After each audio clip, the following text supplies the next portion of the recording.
Bismillahirrahmanirrahim. Alhamdulillahi rabbil alamin wa bihi nasta'in ala umuri dunya waddin. Wassalatu wassalam ala asyrafil anbiya wal mursalin sayyidina wa maulana Muhammadin wa ala alihi wa sahbihi ajma'in. Qala al-musannif al-imam hujjatul Islam Abu Hamid Muhammad bin Muhammad al-Ghazali rahimahullah wa nafa'ana bi'ulumih wa mahman kasaba ba'du syamsi faqad jaratil 'adatu bi ayyuda'a tishtuma'in hatta turas syamsu fihi wa yumkinan nazaru ilaiha fayakunul ma'u wasitatan yaghuddu qalilan min nuris syamsi hatta yutaqan nazaru ilaiha. Fakadzalikal af'alu wasitatan nusyahidu biha sifatil fa'il wala nabharu bi anwariz zat ba'da an taba'adna anha biwasitatil af'al. Fahadha sirru qawlihi sallallahu alaihi wasallam tafakkaru bi khalqillah wala tatafakkaru bi dzatillahi ta'ala. Bayanu kaifiyati tafakkuri bi khalqillahi ta'ala. I'lam anna kulla ma fil wujud mimma siwallahi ta'ala fahuwa fi'lullah wa khalquh wa kullu dzarratin minadz dzarrat min jauharin wa aradin wa sifatin wa mausufin fa fiha ajaibu wa gharaibu tadhharu biha hikmatullah wa qudratuhu wa jalaluhu wa 'azamatuhu wa ihsa'u dzalik ghairu mumkin ila akhir.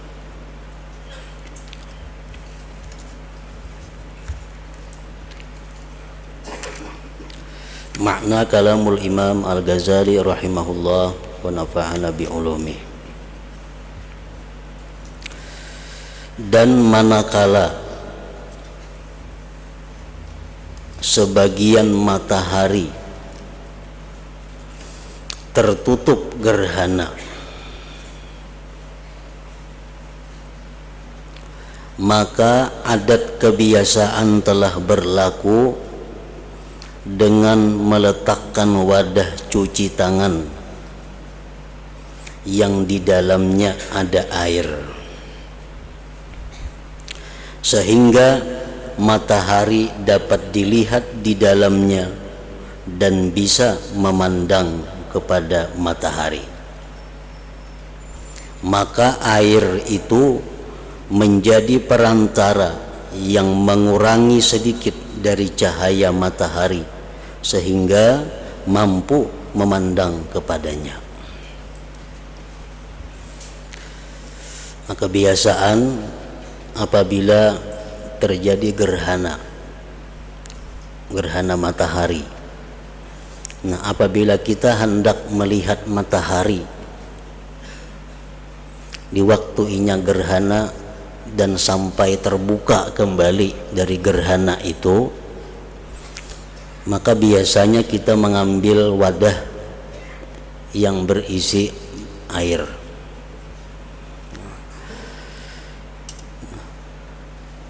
Dari air itu kita bisa dengan jelas melihat matahari,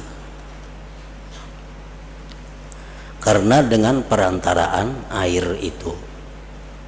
Kalau kita langsung melihat mataharinya, itu membahayakan mata kita. Begitu inya gerhana terbuka kembali, maka matahari akan bercahaya dengan sangat terang. Nah, kalau kita melihat itu membahayakan mata. Nah, supaya kau melihat matahari itu, nah orang dahulu mengakalani, memikirkan diandaklah gayung. Di gayung itu ada banyu. Nah, sehingga matahari itu kelihatan di dalam gayung dengan jelas. Kawa kita melihat matahari tapi melalui perantara air nang di dalam wadah tadi.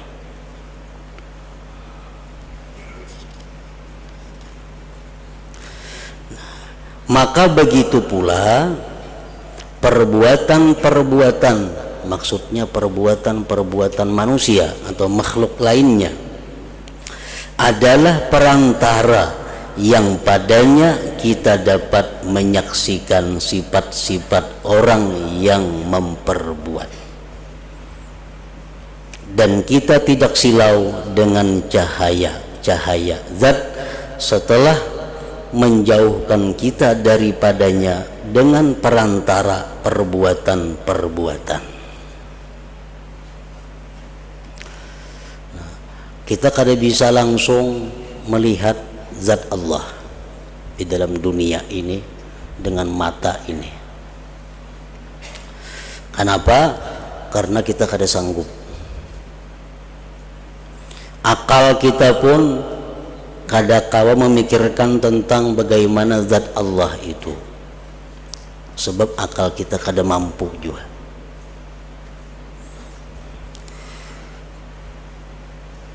Nah, bagaimana caranya supaya kita ini bisa melihat, menyaksikan sifat-sifat Allah? Langsung kada mungkin. Nah, diciptakanlah makhluk ini, yang dari makhluk itu kita bisa menyaksikan perbuatan Allah, yang dari makhluk itu kita bisa menyaksikan bagaimana sifat-sifat Allah. Jadi makhluknya hanya perantara, seperti banyu tadi, perantara untuk kita bisa melihat matahari. Allah Subhanahu wa ta'ala bersifat sombong. Bagaimana kita melihat kesombongan Allah? Kada mungkin, kada sanggup kita memandang, menyaksikan bagaimana kesombongan Allah itu. Nah, kalau kita hendak melihat kesombongan Allah melalui perantaranya apa? Lihati manusia yang sombong. Nah, kita melihat manusia yang sombong,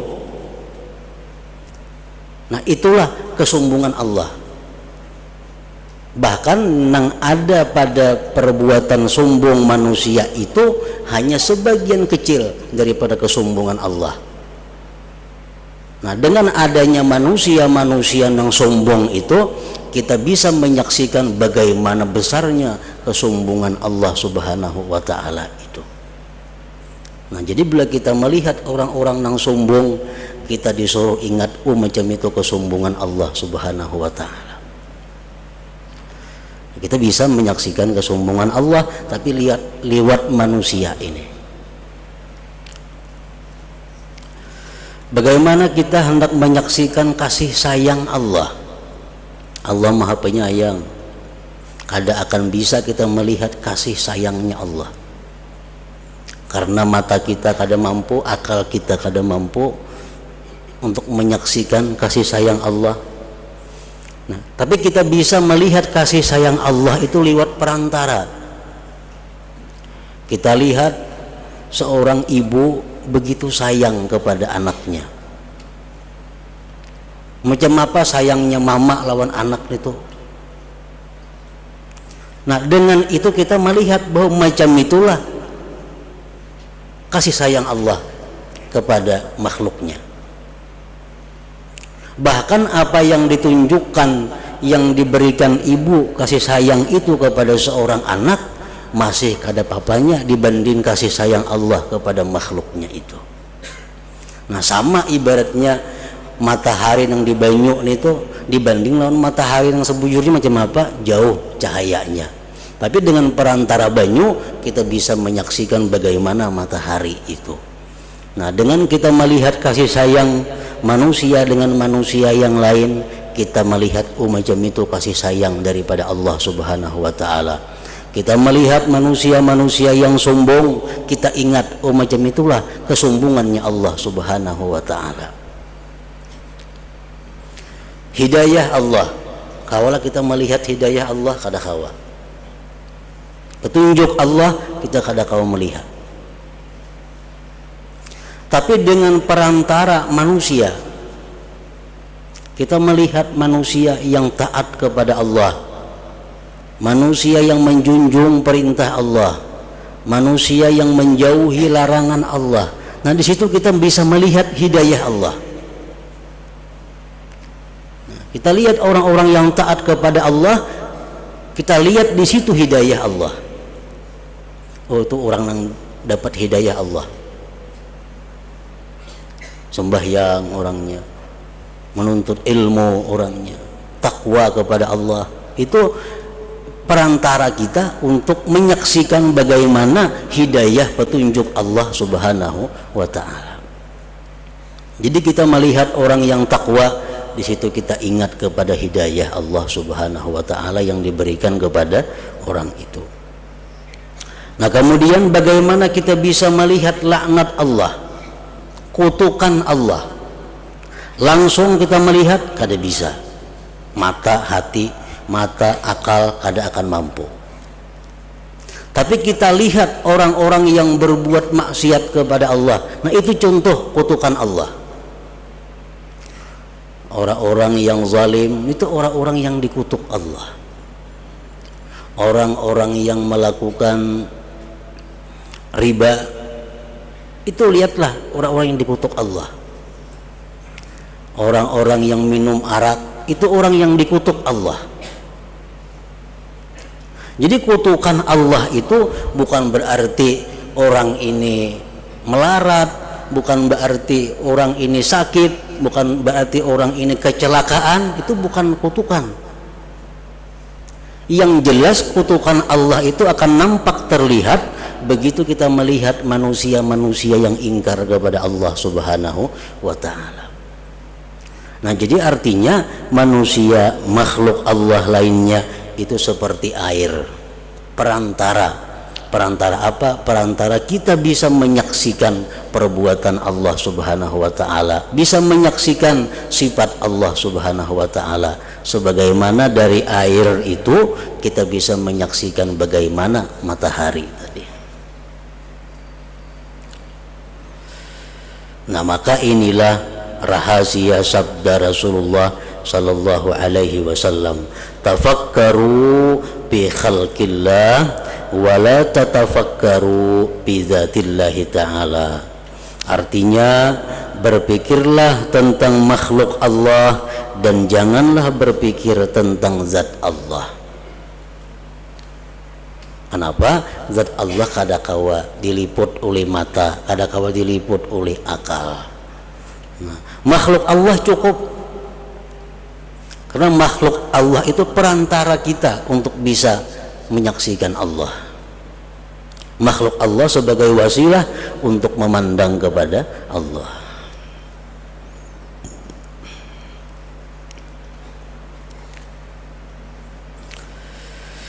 Nah, penjelasan cara tafakkur tentang makhluk Allah Ta'ala.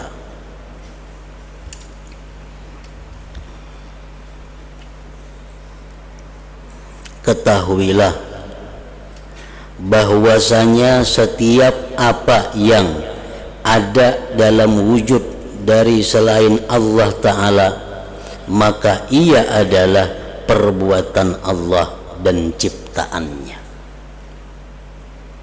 Nah, ini yang pertama, diyakini bahwa seluruh yang ada selain Allah, maka itu adalah ciptaan dan perbuatan Allah Subhanahu wa ta'ala. Tidak ada yang lainnya. Nah, ini ngarannya tauhid fi'il. Ini yang pertama yang wajib dilakukan oleh setiap orang yang beriman. Meyakini, mengimani bahwa setiap yang ada selain Allah itu merupakan ciptaan dan perbuatan Allah Subhanahu wa ta'ala. Itu hakikatnya. Kalau ada kita menyambat bahwa itu ulahan si anu, bikinan si anu, itu hanya adalah majasnya. Itu kada sebujurnya.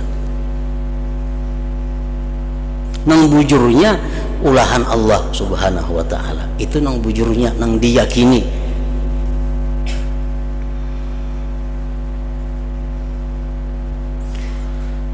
Nah, jadi termasuk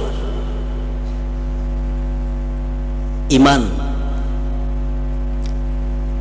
ciptaan Allah Subhanahu wa ta'ala. Maksiat ciptaan Allah Subhanahu wa ta'ala. Kafir ciptaan Allah Subhanahu wa ta'ala. Taat ciptaan Allah Subhanahu wa ta'ala. Pokoknya apapun yang ada selain dari Allah itu ciptaan Allah. Nang maulah kafir siapa? Allah. Nang maulah taat siapa? Allah. Nang maulah iman siapa? Allah. Nang maulah haram siapa? Allah. Semuaan adalah ciptaan Allah Subhanahu wa ta'ala.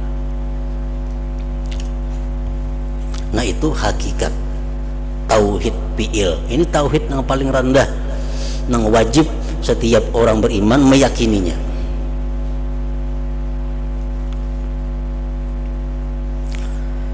Kadang-kadang orang-orang yang baru belajar, orang-orang yang hanyar belajar itu inya kada mengerti kenapa Allah Subhanahu wa ta'ala maulah kafir maka melarang. Nah, kenapa Allah ta'ala itu maulah maksiat tapi dilarang. Kenapa Allah Subhanahu wa ta'ala menghendaki perbuatan maksiat maka dilarangnya berbuat maksiat tapi dikehendaki. Nah, di situ ada pertanyaan-pertanyaan yang timbul di dalam hati orang yang mula-mula belajar tauhid. Nah, dalam beberapa kali kita menjelaskan untuk memaham itu bahwa antara perintah Allah dan kehendak Allah itu kada selalu sama.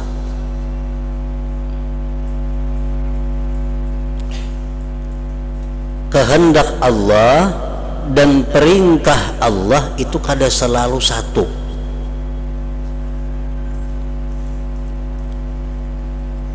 Nah, artinya Allah bisa menghendaki tapi kada menyuruh. Allah bisa menyuruh tapi kada menghendaki. Bukan setiap yang dikehendaki Allah diperintahkan Allah, kada. Sebaliknya pun kada juga. Nah, jadi ujar ulama tauhid mengatakan Allah itu terkadang menyuruh dan menghendaki. Allah bisa menyuruh kita dan menghendaki kita. Contohnya kaimanil malaikat wal anbiya wal mu'minin, seperti imannya malaikat, nabi-nabi dan orang beriman. Nah, malaikat itu contoh orang yang dikehendaki Allah beriman dan disuruh Allah beriman. Itu malaikat contohnya. Nabi-nabi contohnya, orang-orang beriman contohnya. Dikehendaki Allah mereka itu beriman dan disuruh. Oleh karena itu mereka beriman, karena dikehendaki dan disuruh. Nah, bisa juga Allah Ta'ala itu la ya'muru wa la yurid. Allah kada menyuruh dan kada menghendaki. Ini yang kedua. Allah kada menyuruh dan kada menghendaki.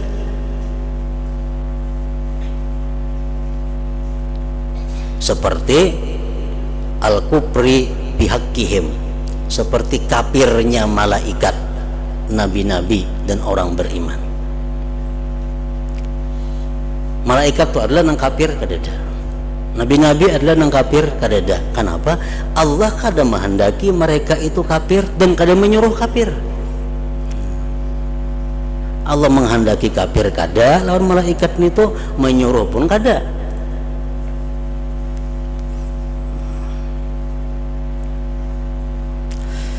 Nah, yang ketiga, qad ya'muru wa la yurid.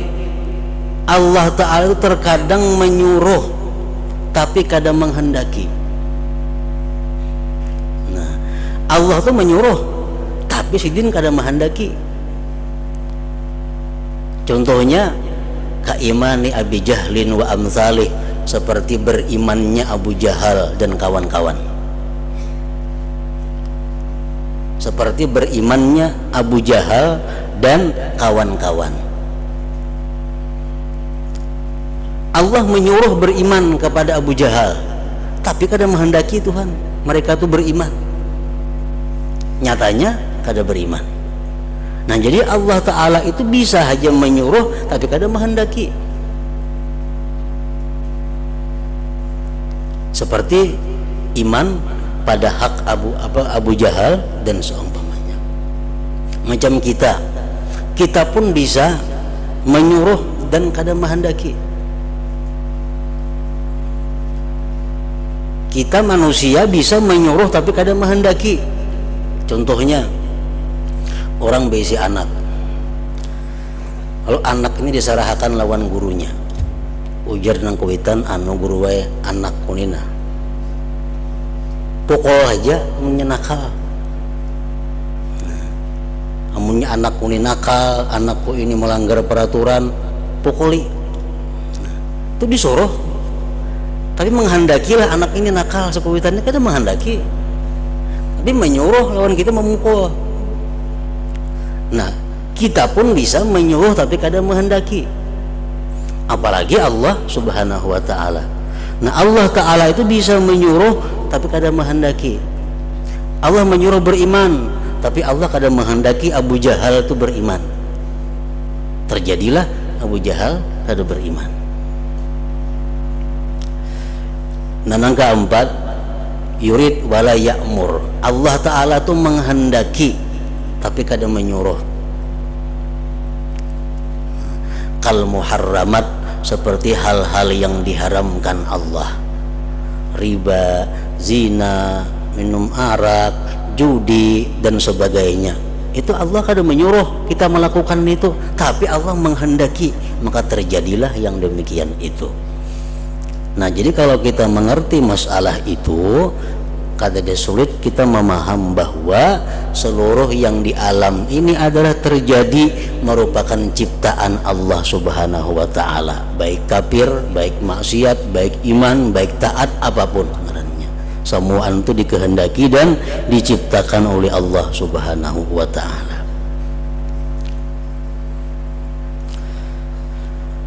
Ketahuilah bahwasanya setiap apa yang ada dalam wujud dari selain Allah Ta'ala, maka ia adalah perbuatan Allah dan ciptaannya.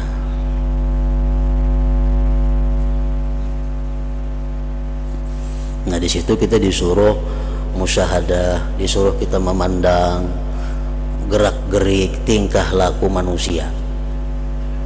Karena apa? Karena gerak-gerik tingkah laku manusia itu adalah merupakan ciptaan Allah Subhanahu wa Ta'ala, supaya kita selalu ingat lawan Allah apapun yang dikerjakan, yang dilakukan oleh manusia itu. Hubungannya lawan di atas tadi, kita melihat orang yang sombong, kita ingat, Allah maha sombong. Yang itu hanya adalah bagian sangat kecil daripada kesombongan Allah Subhanahu wa Ta'ala. Kita melihat orang penyayang, kita ingat bahwa Allah tuh sangat maha penyayang. Nang diberikan ibu kepada anaknya hanya bagian kecil dari kasih sayang Allah Subhanahu wa Ta'ala kepada makhluknya.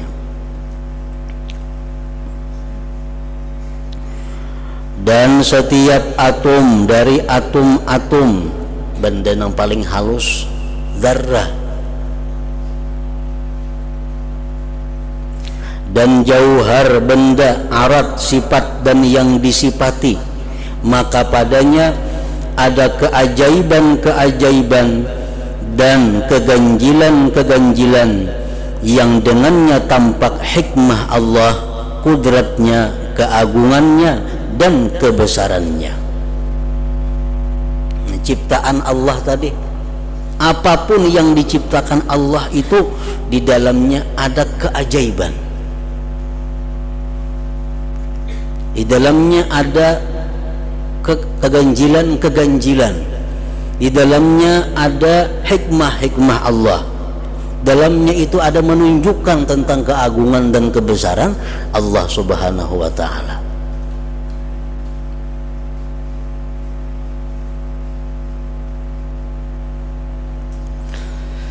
dan menghitung yang demikian itu tidak mungkin.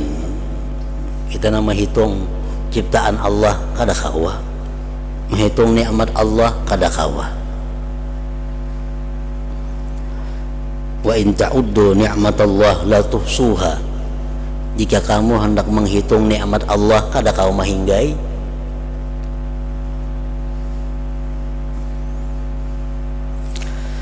Karena jikalau air laut itu menjadi tinta bagi yang demikian, niscaya air laut habis sebelum habis 1/10 dari 1/10 yang demikian.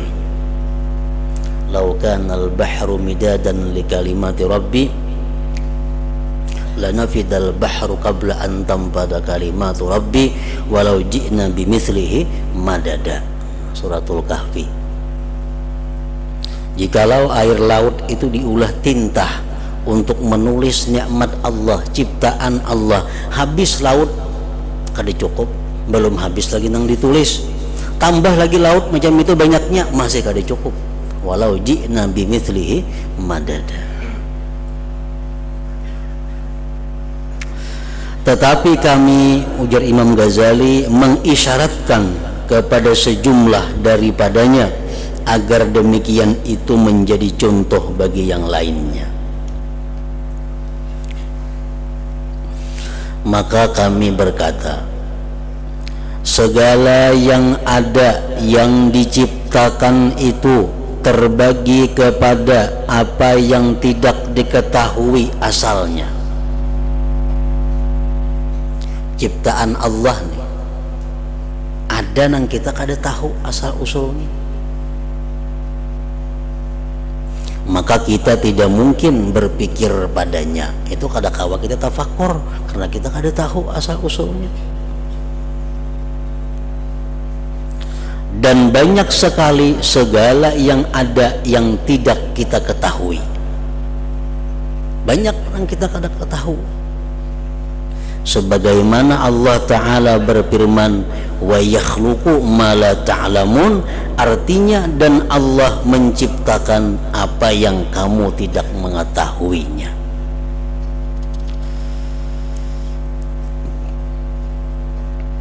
Subhanalladzi khalaqal azwaja kullaha mimma tunbitul ardu wa min anfusihim wa mimma la ya'lamun.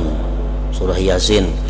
Maha suci Tuhan yang menciptakan pasangan-pasangan semuanya, baik dari apa yang ditumbuhkan oleh bumi dan dari diri mereka maupun dari apa yang tidak mereka ketahui.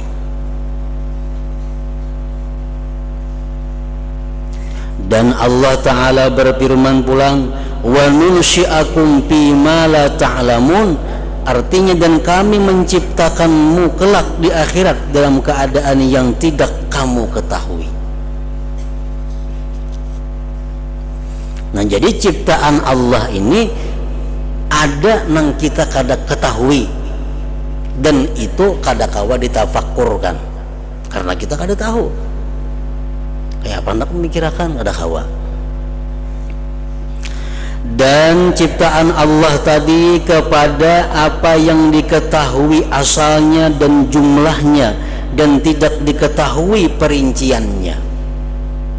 Ada ciptaan Allah itu yang diketahui asalnya, diketahui jumlahnya, tapi kada diketahui perinciannya. Nah, maka mungkin kita berpikir tentang perinciannya. Itu kawa tafakur di situ.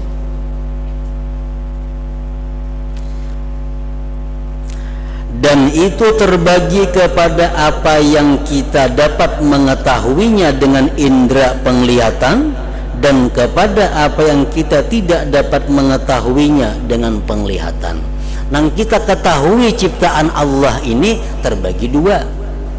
Ada nang kita ketahui dengan panca indera, ada nang kita kada kau melihat dengan panca indera, tapi kita tahu.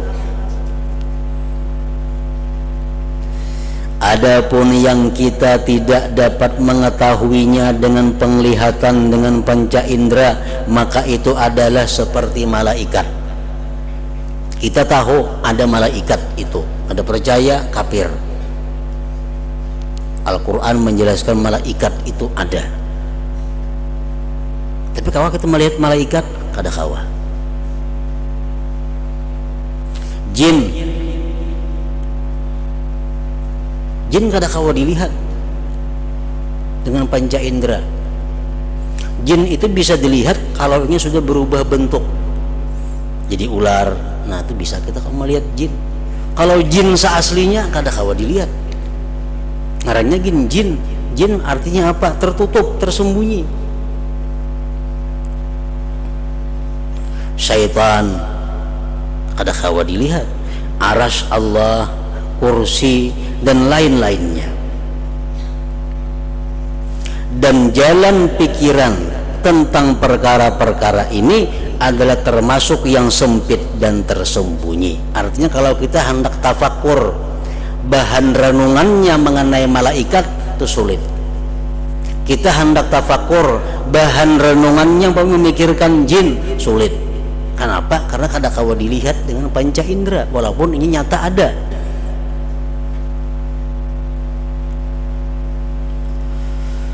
Nah, maka hendaklah kita berpaling kepada yang lebih dekat kepada pahaman, yaitu segala yang dapat ditangkap dengan indera penglihatan.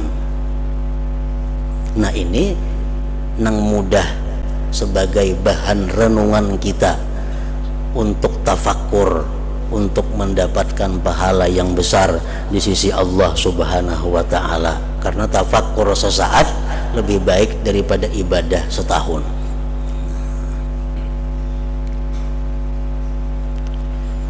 Batu, nah itu kan kawa dipandang dengan mata. Batu kawa dijadikan bahan untuk tafakur. Pohon kawa dijadikan bahan untuk tafakur. Kenapa? Karena itu kelihatan dengan mata. Dan demikian itu adalah langit-langit yang 7. Langit-langit yang 7 itu kita kalau melihat. Bumi dan yang ada di antara keduanya.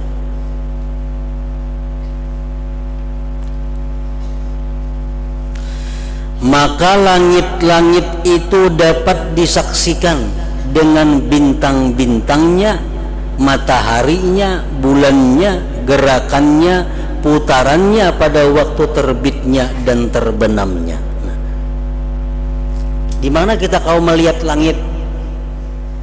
Melalui matahari, melalui bulan, melalui bintang, itu benda-benda langit. Nah makanya kita bisa matahari itu dijadikan bahan untuk tafakur.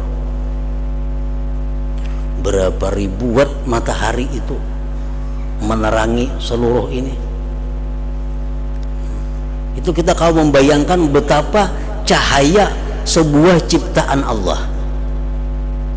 Kalau ciptaan Allah tuh macam itu cahayanya, kita kada bisa memandangnya, apalagi orang yang menciptakan yang maha bercahaya.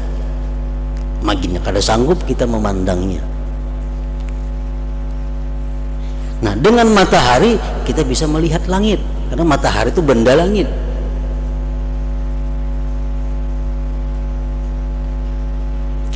Dan bumi itu dapat disaksikan dengan apa yang ada di dalamnya. Minyak, batu bara, intan permata, itu kan dari bumi. Dan gunung-gunungnya, tambang-tambangnya, sungai-sungainya, lautannya, binatangnya, atau tumbuh-tumbuhannya. Nah itu kawa disaksikan dengan mata kepala. Artinya kalau kita hendak tafakur, mudah itu. Dan apa yang ada di antara keduanya, yaitu udara, dapat diketahui dengan mendung-mendungnya, hujan-hujannya, panas dinginnya. Kau mengetahui bahwa udara itu ada, petirnya, kilatnya, halilintarnya, awannya, dan angin-anginnya yang bertiup dengan keras. Nah itu adalah tafakur. kita melihat atau mendengar bagaimana angin menerabangkan sebuah rumah umpamanya. Nah, itu kalau kita tafakurkan hanya sedikit, sangat sedikit dibanding dengan angin yang masih tersimpan di dalam sanggakalanya Israfil itu. Ada papanya itu. Kalau Israfil itu meniup sangkakala, kayak apa angin dahsyatnya, kada kau diukur lagi lawan ukuran, habis ukuran kada mampu mengukur. Daripada kencangnya angin, ini kan masih kau diukur angin sekian kilometer per jam kecepatannya, angin sekian mil kecepatannya. Ini masih kada papanya dengan angin yang belum ditiupakan oleh sangkakala itu. Nah, maka inilah jenis-jenis yang dapat disaksikan dari langit-langit, bumi, dan apa yang diantara keduanya. Dan setiap jenis daripadanya itu terbagi kepada macam-macam, dan setiap macam-macam itu terbagi kepada bagian-bagian, dan setiap bagian itu bercabang-cabang kepada kelompok-kelompok. Maka tidak ada penghabisan bagi bercabang-cabang yang demikian dan yang terbaginya pada perbedaan sifat-sifatnya, bentuk-bentuknya, dan arti-artinya. Angin hanya berpuluh macam ngarannya. Ada angin itu, ada angin ini, macam-macam jenis angin, yang zahir dan yang batin. Maka semua yang demikian itu adalah jalan pikiran. Arti jalan pikiran apa? Bahan renungan.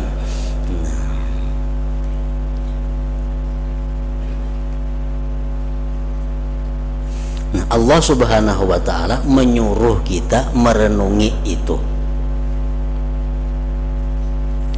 Allah Ta'ala menyuruh kita kalau melihat sesuatu jangan hanya melihat luar sesuatu itu, dalami. Kenapa? Karena setiap kita mendalami sesuatu maka pasti kembalinya kepada Allah Subhanahu wa ta'ala. Bila kita melihat zahirnya, kita akan lupa kepada Allah. Makanya ada sedikit dalam Al-Quran perintah Allah, berpikirlah, pikirkanlah. Dengan berpikir, karena kita tahu sama dengannya bahwa itu adalah menunjukkan kebesaran Allah Subhanahu wa ta'ala, menunjukkan keperkasaan Allah, menunjukkan keadilan Allah, menunjukkan kebijaksanaan Allah. Maka tidaklah bergerak suatu zarrah, sesuatu benda yang kecil di langit dan di bumi daripada benda padat, tumbuh-tumbuhan, hewan, orbit dan bintang-bintang, melainkan Allah Ta'ala adalah yang menggerakkannya. Muharrikuh, Allah yang menggerakkan itu. Sabiji pasir pun yang kita lihat berkisar dari tempatnya, itu Allah yang menggerakkan. Kalau kita melihat sekali aja, ya angin menggerakkan. Kita melihat dadayan, nah misal bergerak-bergerak. Kita melihat sekali aja, melihat zahirnya aja, angin yang menggerakkan. Supaya kita selamat, Allah menyuruh pikirkan supaya jangan taka angin yang menggerakkan, supaya ujungnya kembali kepada bahwa Allah yang menggerakkan itu. Makanya tafakurnya saling genalan pahalanya, karena mengembalikan sesuatu kepada Allah ujungnya itu. Dan dalam geraknya satu benda, apapun benda itu, ada satu hikmah di dalamnya itu. 2 hikmah, 10 atau 1000 hikmah. Kenapa benda itu bergerak? Tadi di sini, kenapa jadi kasih? Itu ada rahasianya. Mungkin beribu-ribu rahasia. Nah, siapa yang diberitahu rahasianya itu oleh Allah, itulah orang yang diberi Allah kebaikan yang banyak. Al-Quran mengatakan, wa may yu'tal hikmah faqad utiya khairan katsira. Nah, siapa yang diberitahu Allah tentang rahasia sesuatu, maka dialah yang diberikan Allah kebaikan yang banyak itu. Orang dapat menganalisa kejadian sehingga dapat mengambil rahasianya, dapat mengambil hikmahnya. Ini orang yang diberikan Allah kebaikan yang banyak.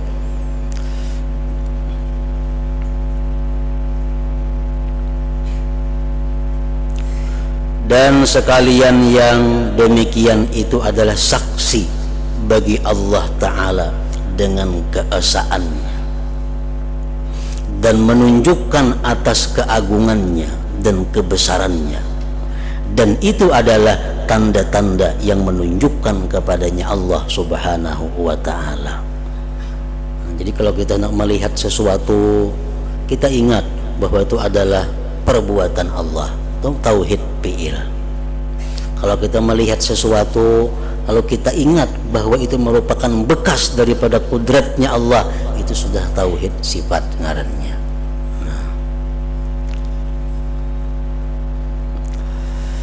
Al-Quran telah datang dengan menganjurkan kepada tafakkur tentang tanda-tanda ini, sebagaimana Allah Ta'ala berfirman, inna fi khalqis samawati wal ard wa ikhtilafil laili wan nahar la ayatin li ulil albab.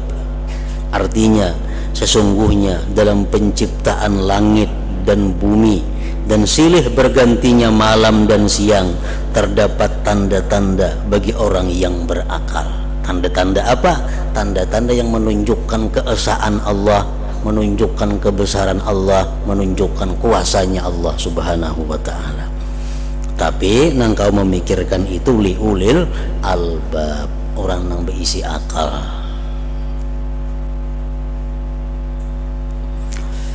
Dan sebagaimana Allah Ta'ala berfirman, wa min ayatihi, artinya dan diantara tanda-tanda kekuasaannya. Dari permulaan Al-Quran sampai akhirnya, itu adalah merupakan tanda-tanda daripada Allah Subhanahu wa Ta'ala. Nah, ingat situ, maka hendaklah kami sebutkan cara berpikir pada sebagian ayat.